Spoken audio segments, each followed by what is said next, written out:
Hello,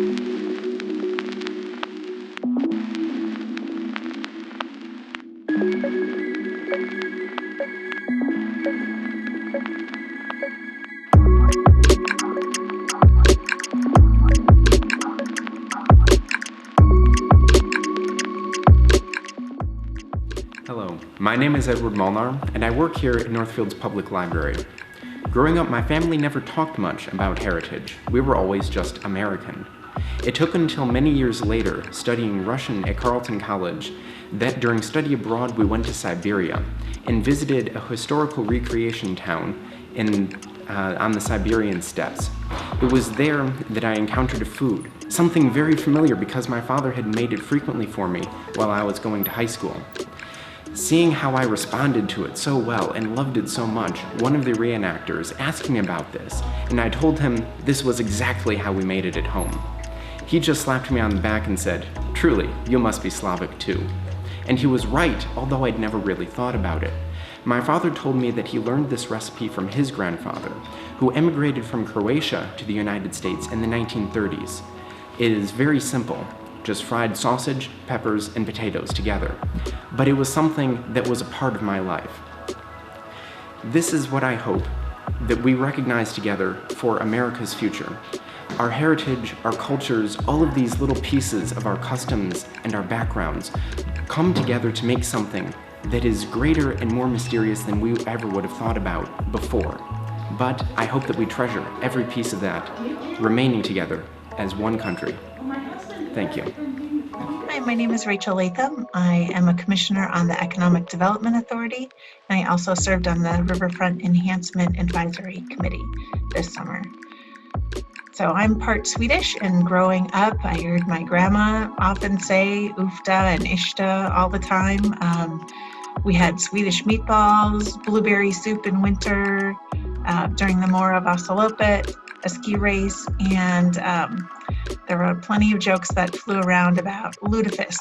And so what I am hoping about diversity going forward is that we are all able to come together and bring our diverse family stories and foods and cultures together without fear, and celebrating all of the unique perspectives that we all can share and have to make our community better.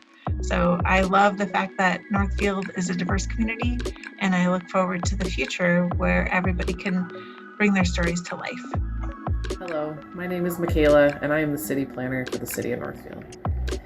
One of my favorite things about my family heritage has been learning how to make and eat German potato salad. We typically make it for large family gatherings, and it is a mixture of chemistry and art to make. The dish is served hot and consists of red potatoes, red onion, bacon, bacon grease, salt, pepper, and sugar. What's not to love, right?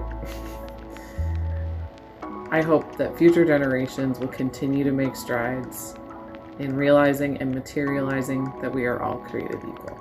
Hi, I'm Beth Callstad, Program Coordinator in the Administration Office. A memory I have of my family's culture is making kielbasa and cabbage with my mom and grandmother. It's a Lithuanian dish that my great-grandmother brought over with her when she moved to the U.S.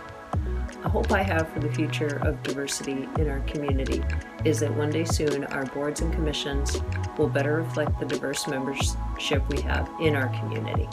I think that having a diversity of leadership helps to bring new ideas, new ways of doing things, and broadens our ability to think in different ways. Hi, my name is Jennifer. I work at the Northfield Public Library.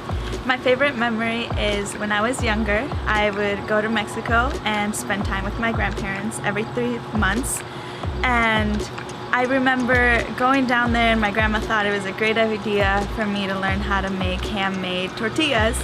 So she had me making the masa and, putting them on the stove. But as an 8-year-old, obviously there was a lot of accidents and I burnt myself, but I will forever have that memory of learning how to make handmade tortillas.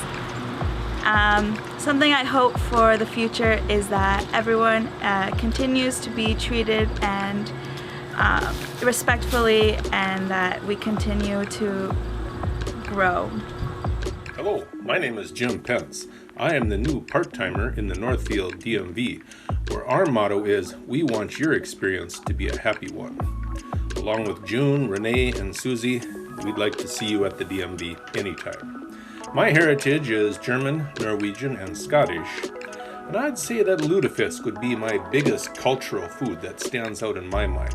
As a child, I grew up attending dinners and learning to enjoy the wonderful experience of that Scandinavian delicacy.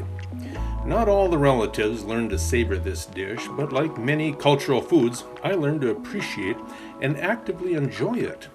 Stop by the DMV sometime, and perhaps we can share a bit of lutefisk and lefse. Hi, I'm Mika Turner. I'm a member of the Environmental Quality Commission here in Northfield.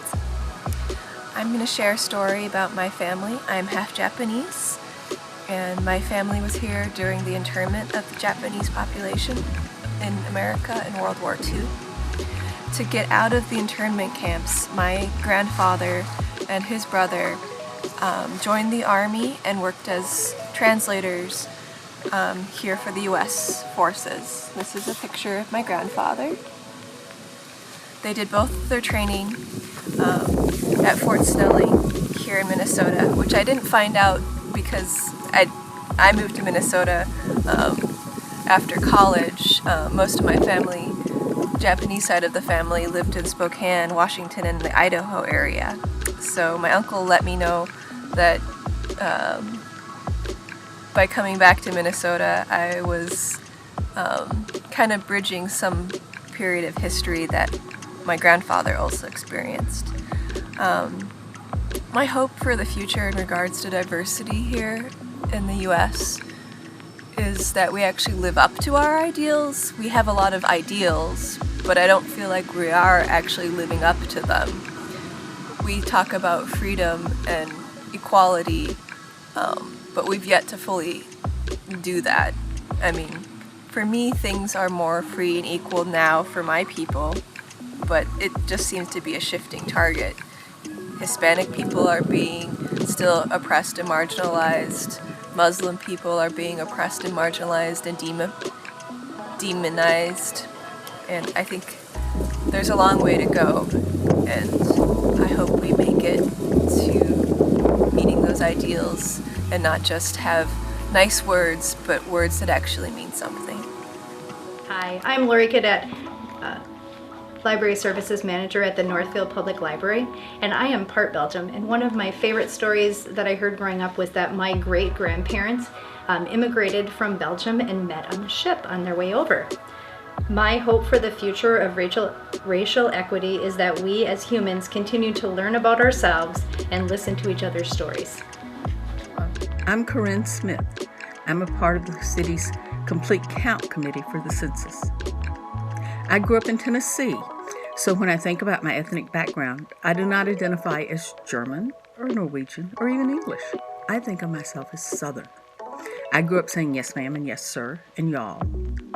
I ate fried green tomatoes, cornbread, grits, barbecue, and loved it all.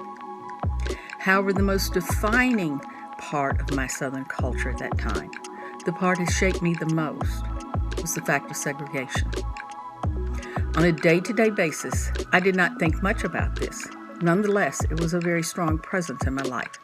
Not because I grew up with parents who were racist, who demeaned people based on their color. Rather, just the opposite. My parents never spoke negatively about a person because of their color and treated everyone with respect and taught me to do that also.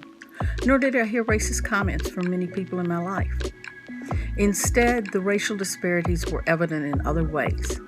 In the two water fountains at the Woolworth store, one for whites and one for coloreds, of the sign at the movie theater, coloreds in the balcony, of the quality of housing in the neighborhoods where the black families lived, and by the fact that people of color, black people, when they were walking down the sidewalk, if they saw a white person coming towards them, they were expected to step off.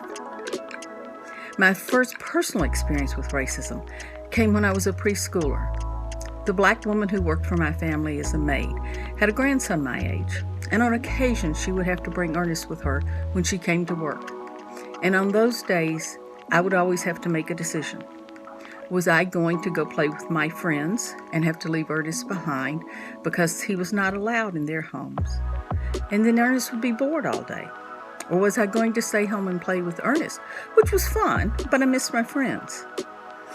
This was a choice in which the adults in my world did not say anything. It was my choice, my decision, my ethical dilemma, my burden.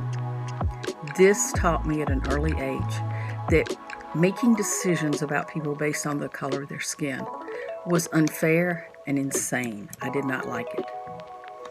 Having lived through the era of segregation, the hope of the civil rights movement, the discouragement of the gradual but real diminishment of the successes that were wrought at that time, into the vividly clear systemic oppression of Black, Indigenous, and other people of color, into this era of division between those who aspire for a more just present and those who want to take our country back to one in which white people reign supreme. I have strong wishes to see Northfield move toward justice and openness and caring for all. What does this look like concretely? I would hope that such a future would include things such as civic materials being available in multiple languages, stores and restaurants welcoming all people who come into their space, and treating each customer with appreciation for the interest shown and the business that might come. The future would include schools in which students of all classes, colors, and abilities mix readily within classrooms and greet each other warmly and with acceptance and appreciation in the hallways. And this would include, indeed demand, residential neighborhoods in which the housing is mixed by income and racial makeup. None of this will come easily or lightly. A strong commitment by the city will be essential and will require the planning involvement of a range of people from our community. I desperately hope that our city has the intensity of commitment needed to make this happen. Hi, I'm Melanie, and I'm a Circulation 1 clerk at the North Public Library. My favorite memory is celebrating Christmas Eve with my family. As one, we all get together and we eat atole, we celebrate, drink chocolate, we play loteria, which is like a Mexican bingo, and we stay up all night like a sleepover until midnight hits, and then we open the presents together and we give each other hugs and kisses, and we simply just appreciate the family time we have together. And one thing I wish that will change, I hope for the future, is that the idea of race is to be forgotten. It is a concept that I believe destructs us humans apart, and I feel like if we learn to admire and understand each other's differences, beliefs, values, ethnicities, the world will be much better.